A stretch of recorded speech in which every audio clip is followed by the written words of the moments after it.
Thank you very much, Xavier, for the hyperbole. I remember that Marie Claire, I was media spokesman, that was the context, and they wanted a young man that they could interview. Xavier stepped up to the mark. Lots of the sorts of things that, in terms of adventure, that I can talk about are the very sorts of things I'm not allowed to talk about. So, we'll have to bypass what the fly on the wall would have heard in the 27 plenary meetings of the Australian Bishops' Conference that I attended. I'd sit up on the stage with the president. I went through 3 presidents. And it was very predictable. The bishop sat in a big horseshoe. I won't mention any bishops' names, but if this bishop said it was raining, this bishop over here would say, I think you've mistaken, I think the sun's come out. They're human and they've got differences of opinion, and all of that is very healthy. But what I'll do tonight, to be just a little bit serious, and this is not a fundraising talk for Catholic Mission, so if you've left your wallet at home, that's okay. This is a very significant year, the year 2022, for the world of mission. It's the 400th anniversary of the establishment of the Congregation de Propaganda Fidei. It's the 200th anniversary of the foundation of the Society for the Propagation of the Faith. It's the 175th anniversary of the Society for the Propagation of the Faith coming to Australia. It's the 100th anniversary, 1922, of the Pontifical Mission Societies being consolidated under the umbrella of the Holy Father in Rome. So I'll say something about all of them. And I'm told I've got 20 minutes to speak. It's now 1:45 and I've sort of wasted 2 minutes already. But I'll finish at 9:05, Xavier. So as soon as it hits 9:05, you wave. And then I'm told we're going to have 10 minutes of questions. So let's take those anniversaries one by one. 1622. Many of you will have seen the movie from the late 1980s called The Mission.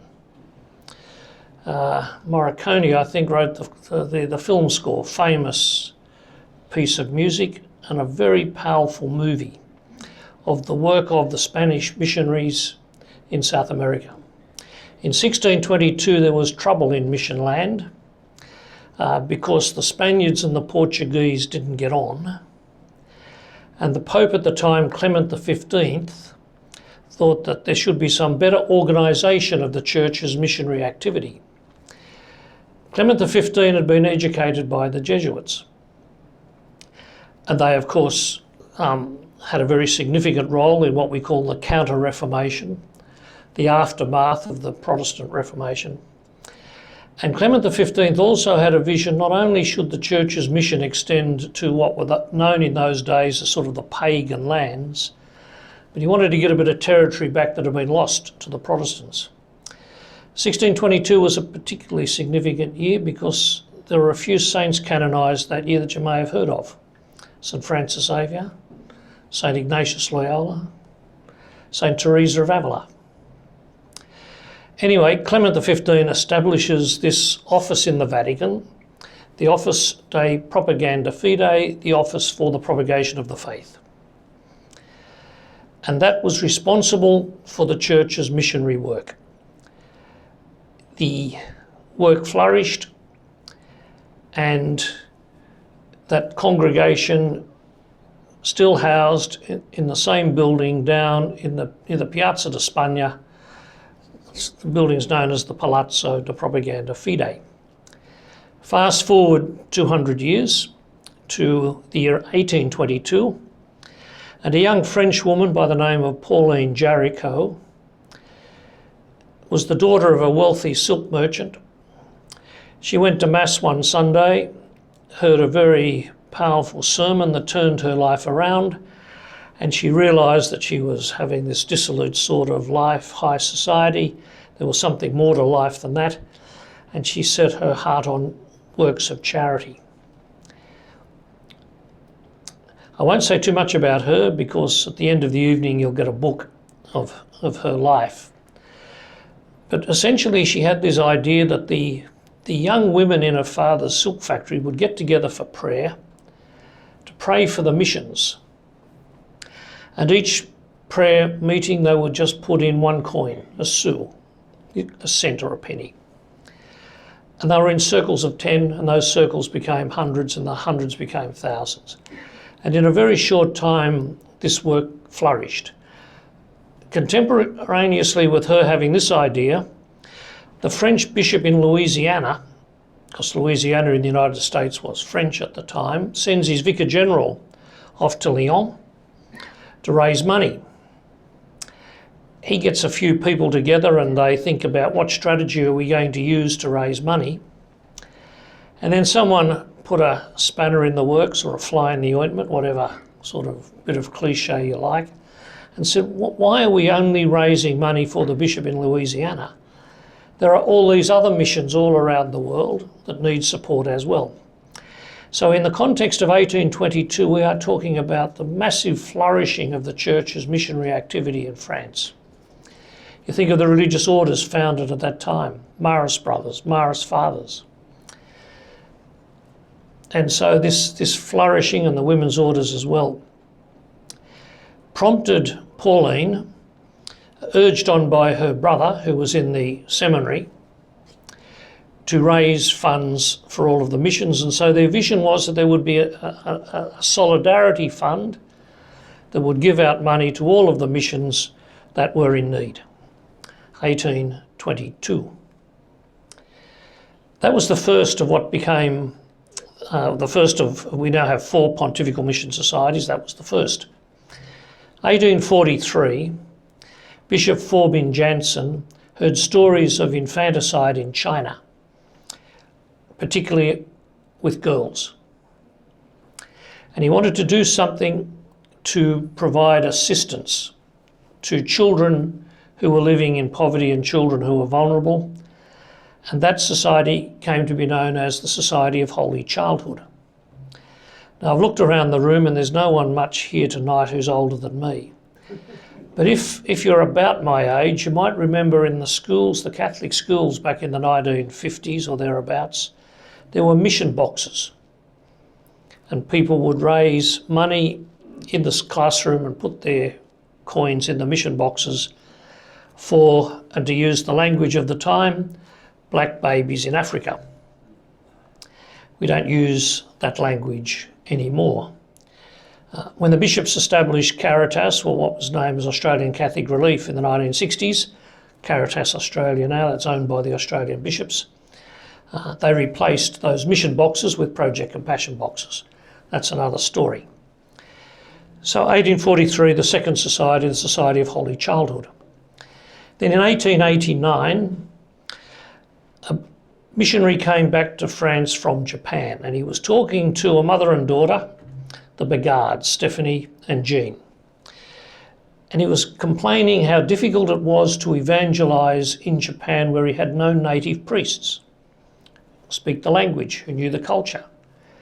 And so from that conversation, another society was founded, the Society of St. Peter Apostle, to raise support for what we would call an indigenous clergy, a native clergy, so that there would be a seminary in Japan for Japanese young men for the work of the church. That was the third society, 1889. The fourth society, the Pontifical Missionary Union, was founded by an Italian missionary, Blessed Paolo Manna, and he had come back from his mission because of ill health, and he had the vision of a society that would help people understand the work of mission, that would promote mission, particularly among the local clergy, that they would then have a zeal perhaps to go on and go to foreign places as missionaries. That's the fourth society. Just coming back for a moment to Pauline Jaricot, she was beatified in Lyon this year. On the 22nd of May, I was there on the occasion. We had our General Assembly of all the national directors of the societies. All those 4 societies are all consolidated now. We use the banner title Catholic Mission. Different countries, those who are listening in from the United Kingdom, the name there would be Missio. And in other places there are different similar names. So we have our General Assembly, which is held once a year, but Lyon this year was the first time For 3 years, because of COVID, we'd actually got together in person. And the young girl who was the beneficiary of Pauline Jaricot's miracle that led to the beatification came to meet us. She and her big sister and her parents. And her father told the story. 10 years ago, little girl, she's 13 now, she was 3, choked on some food. And they weren't able to dislodge the food, and she choked and essentially was regarded as being brain dead. She was transferred to the hospital in Nice, and when the doctors received her in Nice, with the scans that had been sent, there was a row because the doctor said, "You've sent us the wrong scans. These scans don't belong to this girl." They checked it all out, and sure enough, the scans were the scans done in Lyon. By the time she's in Nice, there had been this regeneration of the damage to the brain, and the young girl survived. And she came and talked to us completely cured. Provoked by a group of people who knew of Pauline Jaricot's devotion to the rosary, and she'd set up this living rosary network as part of what she did, and word spread, and a large number of people all over the place took part in a novena to Pauline Jaricot for this girl. And that was the miracle that grounded the beatification. Extraordinary story. Only 3 times in my life have I seen the people who were the beneficiaries of miracles. One, of course, was the woman cured that grounded the canonisation of Mary MacKillop. That was in connection with the canonisation ceremony. But in 1995, I was living in the cathedral house when Pope John Paul II came for the beatification ceremony at Randwick Racecourse. And the woman who had been the beneficiary of the miracle leading up to the beatification was secretly brought into the cathedral house with police escort down underneath, because the media were frantic to identify her, and she wanted to be anonymous. The second woman was more open, and she was in the vestibule in the meeting parlour of the cathedral house when John Paul II came to greet her. That's a little bit of a distraction. Let's come back to our story of the missions. So we move then to the year 1922, and there's trouble because the Society for the Propagation of the Faith is under the control of the French.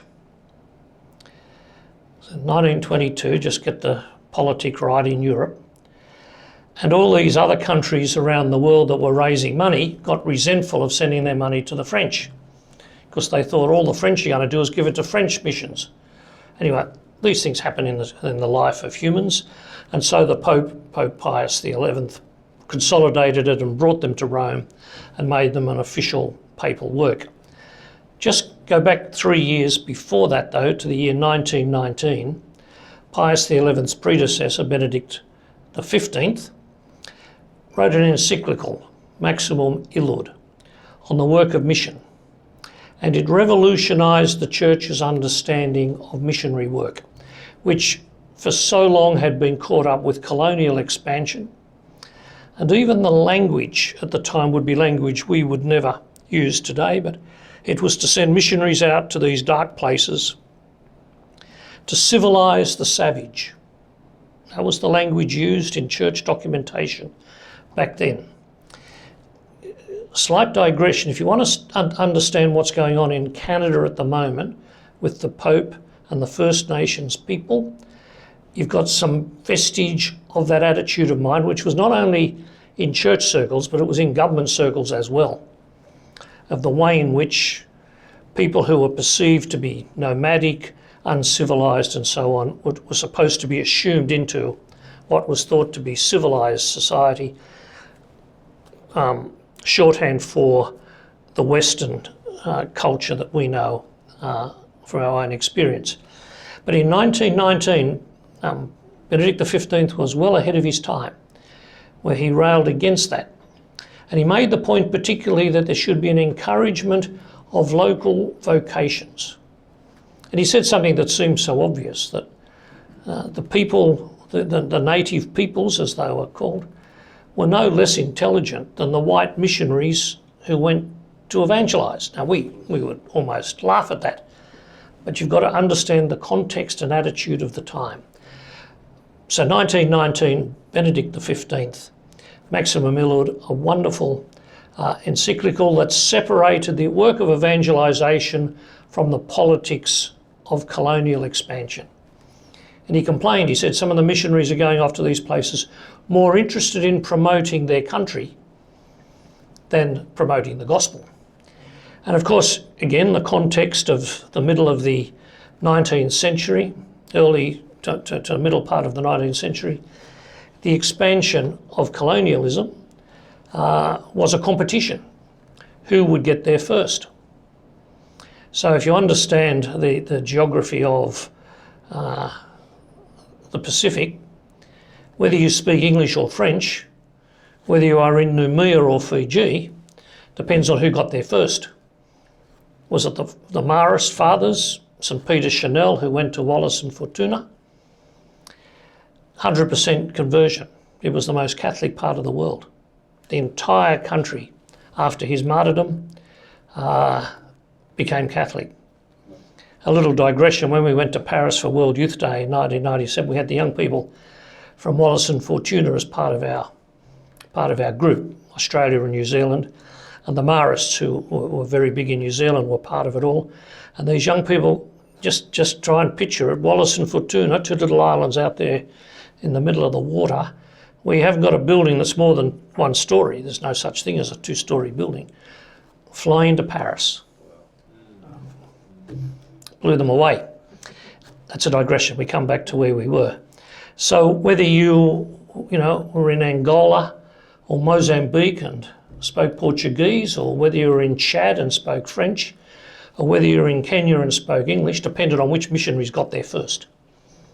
And the countries, of course, were divided, and sometimes there were lines on maps that had no relationship to tribal loyalties and connections and the like. So it was within that context then that the Church, through the teaching of Benedict XV, wanted to refocus on that work of evangelisation. And so what we would understand today about mission is not so much this idea that somehow we have to get these pagan peoples and put water on their head and baptise them, but rather the work of mission is to make present the kingdom of God. So if we take the text of John 10:10, I have come that you may have life and have it to the full. What does that mean? What is the experience that we as children of God have of the fullness of life? And so we've got the texts at the moment in the gospel readings this week about this is what the kingdom of God is like, like the pearl, like the field, something that's precious. Because the work of mission now is to make present in our world those values of peace and justice and the love of God. So the way in which Catholic mission work is that we are the presence in Australia of those 4 pontifical mission societies.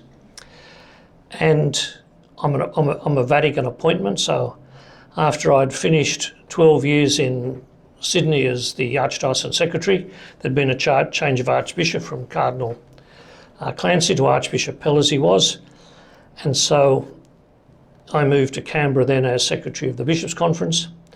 And then after 13 years there was the change of circumstances at Catholic Mission. They had to work out what to do with me. So I was appointed there, and I get a letter from Cardinal Filoni at the time, who is the prefect of the Congregation for the Evangelisation of Peoples, appointing me as National Director.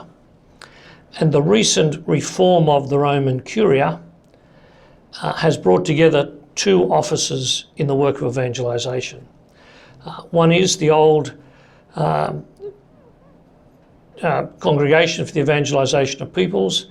It was headed by a cardinal who's always known as the Red Pope, because he looked after the missionary world and he made bishops in the missionary world. There used to be the Black Pope further down the road. He was the boss of the Jesuits. But then there was an invention of Pope John Paul II, which was the Pontifical Council for the New Evangelisation, what are we going to do in London and Sydney and Paris and Buenos Aires and Berlin about the people who used to be Christian who have abandoned Christianity, and those two have now come together into the one dicastery, as they're now called, for evangelisation. So we're structured with a national director in every, well, not every country, but most countries. Some of my colleagues have a few countries to look after. The man in Kazakhstan has Turkmenistan and Tajikistan and all those other stans that I can't pronounce or spell. My man in New Guinea has the two countries, Papua New Guinea and the Solomon Islands. But we have 120 national directors, and we get together once a year to sort out who gets the money. And so we raise money, and people say to me, Brian, what do you really do at Catholic Mission? I say, you want to know what I really do? I go looking for rich, childless widows. Because if they've got no children, they've got no one else to leave their money to, and they've inherited hubby's money, they might just be ripe to make a new will. No, it's not as crass and crude as that. But essentially, we are involved in two things. One is fundraising, and you probably get letters from me. You don't get as many letters from me as you think you do. I got a complaint last week. My person in one of the country dioceses was in dialogue with the education office about the fundraising in the schools, and this person in the schools office was very uncooperative. Look, all you want to do is get the names, and you're going to give those names to Father Lucas, and he's going to send me emails and send these people's emails every 2 weeks. And my person said, but you don't get a letter every 2 weeks. I tell you, I got an email one fortnight after another email. Send them to me. Well, they did. They got the email in the last week of the financial year, because that's when people are really in the mood to give. And 2 weeks later, they got the thank you. So, well, what can you do? You know, you get into trouble for saying thank you. But you don't get as many letters as you think you do, and these are very scientifically crafted letters. It's a whole industry about fundraising. And when I went there, I said, look, all I hear from my priest brothers is we send out too many letters. And then, of course, they give me the facts and figures. So I put my foot down. I said, no, we're not going to have that extra letter. No, I think we're sending too many letters. So anyway, they folded. Then they came back with the figures. I cost them $700,000, which was the usual return on the second letter. Mea culpa, mea culpa, mea culpa. Do not, when you are the boss, do not think you know what is going on. These experts in fundraising know what is going on. So we're into fundraising, but we are also into missionary formation. And you may not know this, but for the last 4 years, we have been the facilitation team for the Plenary Council. Because what happened was the bishops advertised for the perfect person to run the Plenary Council, all the facilitation, and my lady who was very good at this stuff, Lana Turvey-Collins, some of you may have run into her at some of the parish gatherings. She said, look, they're never going to get the perfect person to do that. We could do that. We could provide that preparation and the infrastructure of the Plenary Council. I said, no, they want a person. And then I thought, well, you should listen more carefully to what your staff says. I said, talk to me some more. So she put the case. I said, let me make 2 phone calls.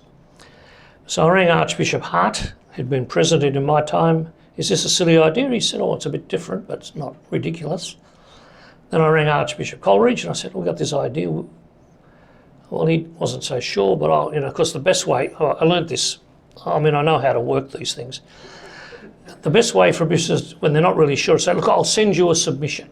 And that gets them off the hook, you see, so it buys them time. So I thought about it overnight, and we put in the 14-page job application the next day to provide what we would call the facilitation team. So we had on the staff at the time Father Noel Connolly, a Columban missionary. He passed away, sadly, only a year or so ago. And Peter Gates, my deputy, who's been with Catholic Mission 32 years. And he took a fair bit of the heavy lifting along with Lana, who proceeded then to get married and then proceeded to have a baby and then proceeded to have twins. So that kept her occupied pretty well. And Sister Marion Gammon, Josephite, came into the team. But I said to Peter the other day, the Plenary Council's all over. And then you think to yourself, what do you want, the credit or the outcome? because no one knows. We didn't get any credit. But Massimo Fagioli, and I'll finish on this note, wrote a piece in La Croix during the week about the plenary council as an exemplar for other countries. And one of the things he talked about was the importance of the preparation. So we were pretty proud about all of that. So we are into fundraising for mission and the formation of missionary disciples. 1 minute late, you got shy, I know. Questions, I'm happy to take any questions you might have. Amen.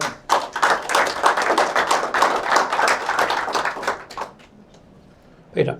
What would you say would be your most fulfilling experience as a priest administering Catholic mission or being involved with large events, being interviewed? Personally, what do you think would be the most rewarding personally experience? The most rewarding is none of those big events.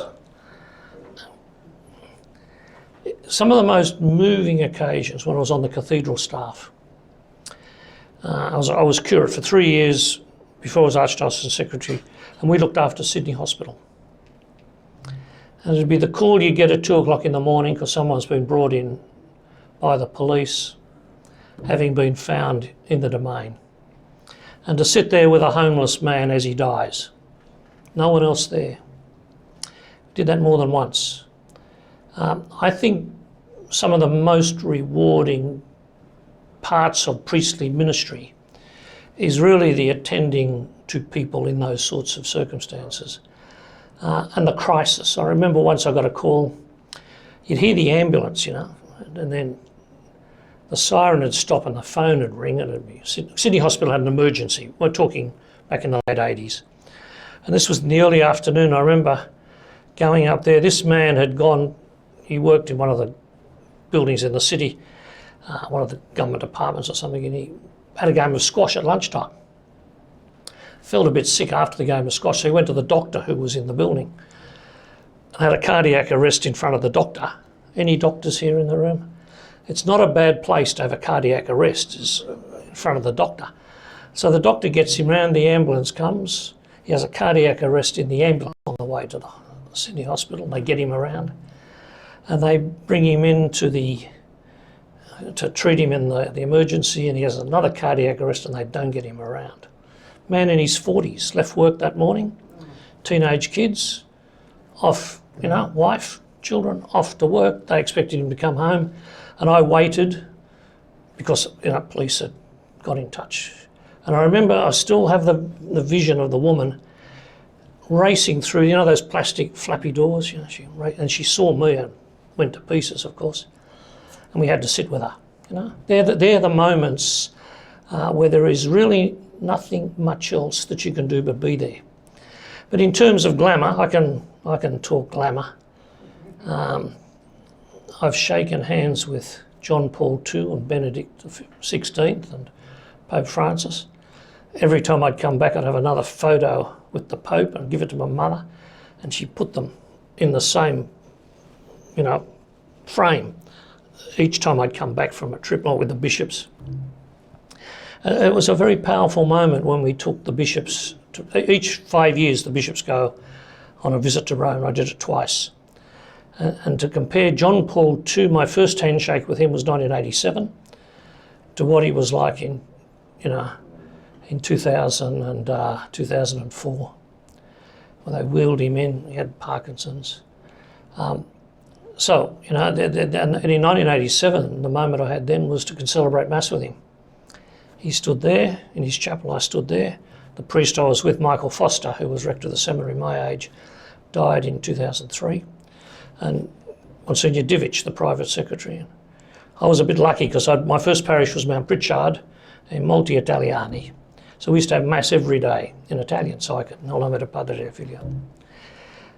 And so I can celebrate with John Paul II in Italian, which was nice. Got the photo. Yeah, so there's glamorous moments, but look, as they say, they have had their reward. Yes. Well, Brian, my question is about a slightly different topic.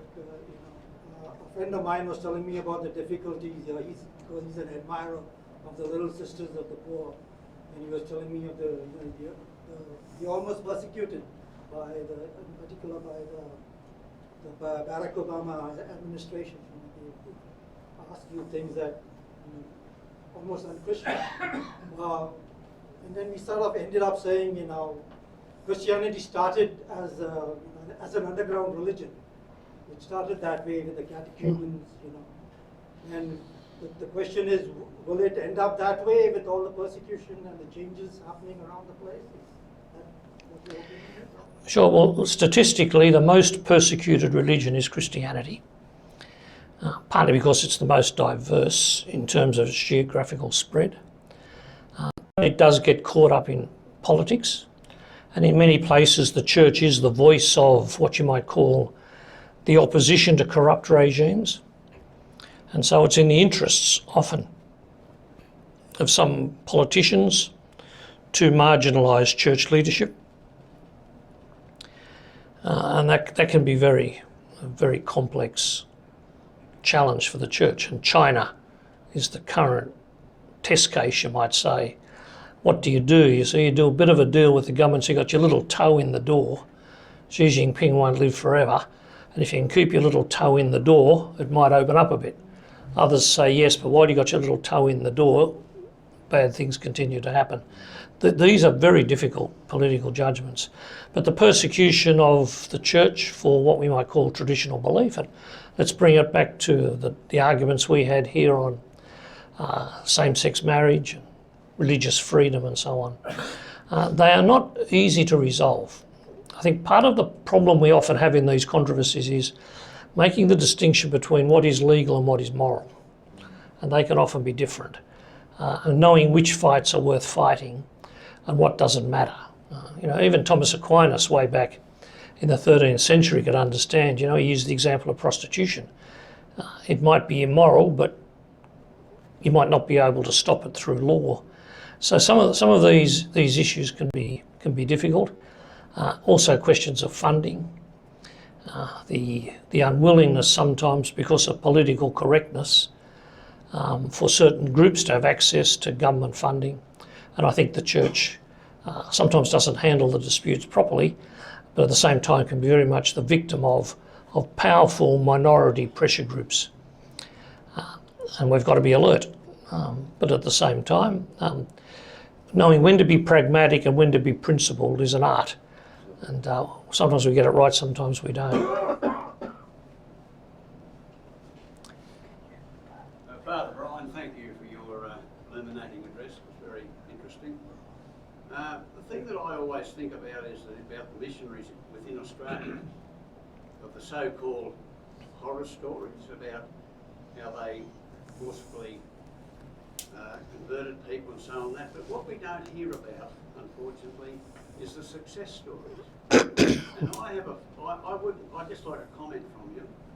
I think there probably would have been more success stories than the other, but we only ever hear about the other ones.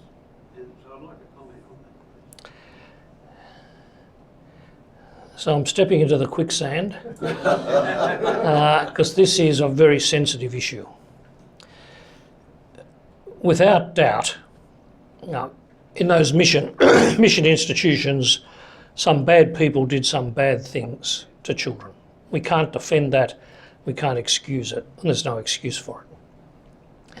But in terms of the way in which the church stepped up in cooperation with government policy, same question in Canada, same question here. The government, through legislation to do with Aboriginal people in Australia and the Indian Act in Canada, was faced with the predicament of First Nations children who were at risk and vulnerable for various reasons. In some instances, because they had an Indigenous parent and a non-Indigenous parent, they were rejected by both communities, and that was partly the situation with Aboriginal children in Western Australia, Northern Territory. What do you do? I had the same experience in my past life as a lawyer working in the Sydney Children's Courts. I had a stream of clients, little Aboriginal boys who got up to mischief. and worse than mischief.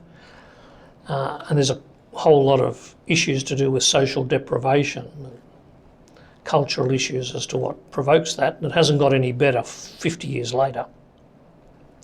So the government's faced with this predicament, and they put in place a strategy which was to remove those children from that place of risk as they saw it, and the church stepped up to provide the alternative. Not only the Catholic Church, but Lutheran Church, particularly in South Australia, and those other missions. Now, as we look back now with the benefit of hindsight, excuse me, we would say that there was probably excessive zeal in doing that. There was a lack of awareness of alternative ways of caring for those children within the context of their culture. But we have to, I think, get the balance right. It was often the missionaries who preserved Indigenous culture, Indigenous language, certainly, and I forget the name of the priest from New Norcia, who was very instrumental in documenting some of the Aboriginal language. So you're right. There were the success stories as well as the failures, and I think we need to be wise about not rewriting history because of some sense of what is the fashionable interpretation at the time, and appreciate the complexity within the social and historical context when those decisions were made. Thank you. I think that might conclude. That might just yes. do it. And on behalf of thank you from our President. Thank you for the privilege of being with you. I enjoyed it very much. Thank you. Can I just say one last thing? Two things. One last thing is to say I've got to give a paper to the National Catholic Education Conference in September. My paper is The Importance of Belonging in Missionary Discipleship. And the whole point of your circles is to cultivate belonging, to sustain and support the faith. The second thing is there is a freebie on the way. Someone's passing these books around.